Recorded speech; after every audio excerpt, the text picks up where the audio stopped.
അഗ്നികോണം എന്ന് പറയുന്ന 45 ഡിഗ്രിക്ക് അകത്ത് ഒരു ടോയ്ലറ്റ് പാടില്ല. അകത്തും പാടില്ല, പുറത്തും പാടില്ല. ഈ ഭാഗത്ത് സെപ്റ്റിക് ടാങ്ക് പാടില്ല. ഇവിടെ പറഞ്ഞതുപോലുള്ള കിണറും പാടില്ല.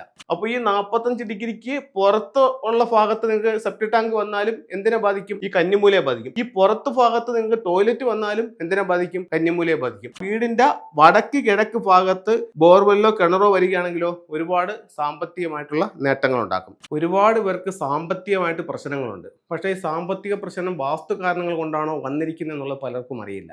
അങ്ങനെയാണെങ്കിൽ നമ്മുടെ വീട്ടിൽ പ്രധാനമായും പരിശോധിക്കേണ്ട 3 ദിക്കുകൾ ഏതൊക്കെയാണ് എന്നാണ് ഇന്ന് നമ്മൾ നോക്കുന്നത്.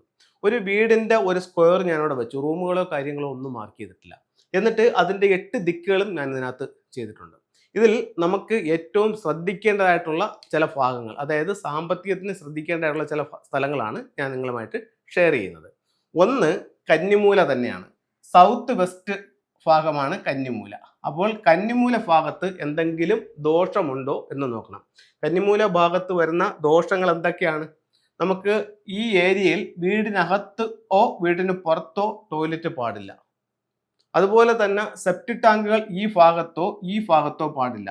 പലരും പറയുന്നുണ്ട്, സാറേ എൻ്റെ കന്നിമൂലയിൽ നിന്നും 5 അടി മാറിയാണ് എൻ്റെ സെപ്റ്റിക് ടാങ്ക് ഇരിക്കുന്നത്, അല്ലെങ്കിൽ 5 അടി മാറിയാണ് എൻ്റെ ടോയ്ലറ്റ് ഇരിക്കുന്നത്, എന്തെങ്കിലും ദോഷമുണ്ടോ എന്ന് ചോദിക്കുന്ന ഒരുപാട് ആൾക്കാരുണ്ട്. ഉറപ്പായിട്ടും ദോഷമുണ്ട്. അവർ പറയുന്നത്, സാറേ ഈ മൂലയിലല്ലല്ലോ ടോയ്ലറ്റ് വന്നിരിക്കുന്നത്, മൂല വിട്ടിട്ട് ഇവിടെയല്ലേ ടോയ്ലറ്റ് വന്നിരിക്കുന്നത്, പിന്നെ എന്തോ കുഴപ്പമെന്നുള്ളതാണ് ചോദിക്കുന്നത്. ഇതിൽ നിങ്ങൾ മെയിനായിട്ട് മനസ്സിലാക്കേണ്ടതെന്ന് പറഞ്ഞു കഴിഞ്ഞാൽ, വീടിനെ കറക്റ്റ് 9 ആയിട്ട് തിരിക്കും. വീടിനെ ഇങ്ങനെ കറക്റ്റ് 9 ആയിട്ട് തിരിക്കുമ്പോൾ മൊത്തത്തിൽ ഈ ഡിഗ്രി എന്ന് പറയുന്നത് 360 ഡിഗ്രിയാണ്. നമുക്ക് എത്ര ദിക്കുകളുണ്ട്? 8. അപ്പോൾ 360 8 കൊണ്ട് ഡിവൈഡ് ചെയ്യുമ്പോൾ എത്ര കിട്ടും? 45 കിട്ടും. അപ്പോൾ ഒരു ദിക്കിന് 45 ഡിഗ്രി സ്വന്തമാണ്. അപ്പോൾ ഈ 45 ഡിഗ്രിക്ക് അകത്ത് നിങ്ങളുടെ ടോയ്ലറ്റ് വന്നിട്ടുണ്ടോ എന്നുള്ളതാണ് ചോദ്യം. അപ്പോൾ ഈ 45 ഡിഗ്രിക്ക് പുറത്ത് ഉള്ള ഭാഗത്ത് നിങ്ങൾക്ക് സെപ്റ്റിക് ടാങ്ക് വന്നാലും എന്തിനെ ബാധിക്കും? ഈ കന്നിമൂലയെ ബാധിക്കും. ഈ പുറത്ത് ഭാഗത്ത് നിങ്ങൾക്ക് ടോയ്ലറ്റ് വന്നാലും എന്തിനെ ബാധിക്കും? കന്നിമൂലയെ ബാധിക്കും. അതേസമയം നിങ്ങൾക്ക് ഇവിടെ ഒരു കിണറുണ്ടെങ്കിലോ അതും ഈ കന്നിമൂലയെ ബാധിക്കും. ചിലർ പറയുന്ന ഒരു ഇതുണ്ട്, സാറേ കിണർ നമുക്ക് അവിടെ ഇല്ല, ബോർവെല്ലേ ഉള്ളെന്ന്. ബോർവെല്ലായാലും കിണറായാലും ഒരേപോലെയുള്ള ദോഷം സൃഷ്ടിക്കും.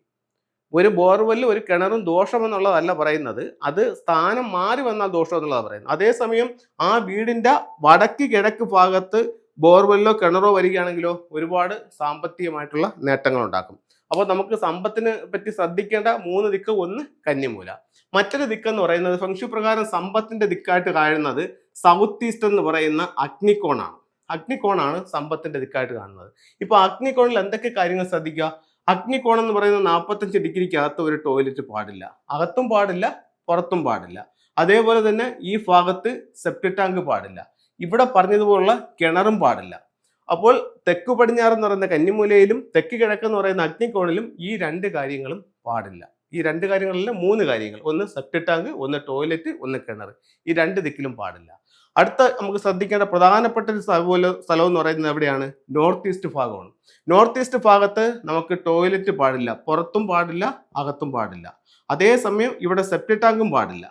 പക്ഷേ ഇവിടെ നമുക്ക് കിണറോ ബോർവെല്ലോ ചെയ്യുന്നത് നമുക്ക് ഒരുപാട് സാമ്പത്തികമായിട്ടുള്ള നേട്ടങ്ങൾ ഉണ്ടാക്കി തരാനായിട്ട് അത് സാധിക്കും. അപ്പോൾ ഒരു വീടിനെ സംബന്ധിച്ചിടത്തോളം നിങ്ങൾക്കൊരു സാമ്പത്തിക പ്രശ്നം ഉണ്ടെന്നുണ്ടെങ്കിൽ നിങ്ങളുടെ തെക്ക് പടിഞ്ഞാറ്, തെക്ക് കിഴക്ക്, അതുപോലെ തന്നെ വടക്ക് കിഴക്ക് എന്നീ ഭാഗങ്ങൾ നിങ്ങളൊന്ന് ശ്രദ്ധിക്കുക. ഈ പറഞ്ഞതുപോലെ എന്തെങ്കിലും പ്രശ്നങ്ങൾ അവിടെ ഉണ്ടോ എന്നുള്ളതും നിങ്ങളൊന്ന് മനസ്സിലാക്കുക. അപ്പോൾ അങ്ങനെയാണെന്നുണ്ടെങ്കിൽ നിങ്ങൾക്ക് നല്ലൊരു ഫെങ്ഷി കൺസൾട്ടിനെ കാണിക്കുകയാണെന്നുണ്ടെങ്കിൽ അതിൻ്റെതായിട്ടുള്ള ചില പരിഹാരങ്ങൾ ചെയ്തുകൊണ്ട് നമുക്ക് കറക്റ്റ് ചെയ്യാൻ പറ്റും. നമുക്ക് ചില ഫെങ്ഷി ടൂളുകളിലേക്ക് പോകാം. ഇപ്പോൾ ഒരു ഫ്ലാറ്റിൽ നമ്മൾ പോയി, അവിടെ നമുക്ക് ഈ പൊളിച്ചുപണികളൊന്നും പറ്റുന്നില്ല. ഒരു വാടക കെട്ടിടത്തിലേക്ക് പോയി, അവിടെ നമുക്ക് പൊളിച്ചുപണികളൊന്നും പറ്റുന്നില്ല. ഒരു വീട്ടിലേക്ക് ചെന്നു, അവർക്ക് പൊളിച്ചുപണിയുള്ള സാമ്പത്തികമില്ല. അപ്പോൾ ഇത്തരം വീടുകളിൽ പോലും നമുക്ക് ഫെങ്ഷിയുടെ ചില ടൂളുകൾ ഉപയോഗിച്ചുകൊണ്ട് നമുക്ക് സൗഭാഗ്യങ്ങളെ നേടിയെടുക്കാനായിട്ട് സാധിക്കും. അതിൽ ഏറ്റവും പ്രധാനപ്പെട്ടതായിട്ട് നമുക്ക് വരുന്നതെന്ന് പറയുന്നത് സമ്പത്താണ്. സമ്പത്തിന് വേണ്ടി ഉപയോഗിക്കുന്ന ചില ടൂളുകൾ ഇന്ന് നമുക്ക് പരിചയപ്പെടാം. ഇത് ഒരു 3 ലെഗ്ഡ് ഫ്രോഗ് ആണ്, അതായത് 3 കാലുകളുള്ള ഒരു തവള. എല്ലാ സൗഭാഗ്യങ്ങളുമായിട്ട് നമ്മുടെ വീടിനുള്ളിലേക്ക് കടന്നു വരുന്ന രീതിയിൽ ഇതിനെ വെക്കാം. ഇത് മെയിൻ ഡോറിന് അകത്ത് കയറിയിട്ട് ലെഫ്റ്റ് സൈഡിലോ റൈറ്റ് സൈഡിലോ വെക്കാം. ഇതിൻ്റെ ചുണ്ടിൽ ഒരു ചൈനീസ് കോയിൻസും കൂടെ വെക്കണം. അപ്പോൾ എല്ലാ സൗഭാഗ്യങ്ങളുമായിട്ട് സമ്പത്തിൻ്റെ ഒരു തവള വീട്ടിനുള്ളിലേക്ക് വരുന്ന രീതിയിൽ ഇതിനെ നമുക്ക് പ്ലേസ് ചെയ്യാവുന്നതാണ്. ഇത് നമുക്ക് സാമ്പത്തിക നേട്ടം ഉണ്ടാക്കി തരും. ഇത് ഒരു അരോന മത്സ്യത്തിൻ്റെ സ്റ്റാച്യു ആണ്. നിങ്ങളുടെ സ്വീകരണ മുറിയുടെ സൗത്ത് ഈസ്റ്റ് ഭാഗത്ത് ഈ അരോന മത്സ്യം വെക്കുന്നതും സാമ്പത്തികമായിട്ട് അഭിവൃദ്ധിക്ക് ഏറ്റവും നല്ലൊരു ടൂളാണ്. ഇതൊരു വെൽത്ത് ഷിപ്പാണ്. ഒരു സമ്പത്തിന്റെ കപ്പൽ. ഇപ്പൊ സമ്പത്തിന്റെ ദിക്കായിട്ട് ഫെങ്ഷുയിൽ കണക്കാക്കുന്നത് സൗത്ത് ഈസ്റ്റ് കോർണർ ആണ്, അതായത് തെക്ക് കിഴക്കേ മൂല, അഗ്നികോണ്. അവിടെ വീടിന് ഉള്ളിലേക്ക് കടന്നു വരുന്ന രീതിയിൽ ഇത്തരത്തിലുള്ള ഒരു വെൽത്ത് ഷിപ്പ് വെക്കുന്നത് നമുക്ക് സാമ്പത്തികമായിട്ട് അഭിവൃദ്ധി ഉണ്ടാവും. അപ്പോൾ സമ്പത്തിന് വേണ്ടിയിട്ട് 3 ടൂളുകൾ നിങ്ങൾക്ക് പരിചയപ്പെടുത്തി തന്നിട്ടുണ്ട്. നിങ്ങൾക്ക് ഇതൊന്ന് പരീക്ഷിച്ച് നോക്കാവുന്നതാണ്. നല്ലൊരു റിസൾട്ട് നിങ്ങളെ തേടി വരുന്നതായിരിക്കും.